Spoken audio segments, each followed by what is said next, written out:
This week on my sewing journey, I am working on a key fob or pendant. You could use this one either way, and they are made from fabric. You could also use a cross-stitch pattern such as this for your keychain one. Or you could use an embroidery piece from one of those fancy embroidery machines, or if you hand embroider, or a piece of needlework or canvas work.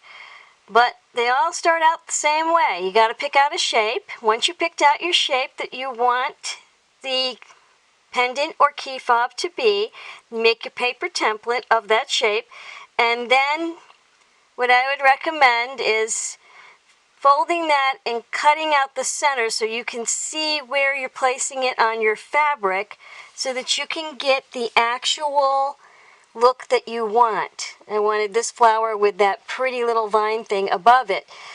To see it with the paper template cut out around it, I was able to get what I wanted. Now, this style has bias tape all the way around it. I made my own bias tape from some fabric, and so does this one. But this one I experimented with, and I did not put the bias tape around it, and it came out just as nice. Next, what you will do is cut out your fabric, and then you're going to go through your fabric scraps and cut out fabric pieces the same exact size to put behind it to give it a little more stability so that it's not so flimsy. Then you will sew them together, and then you put your bias tape on it.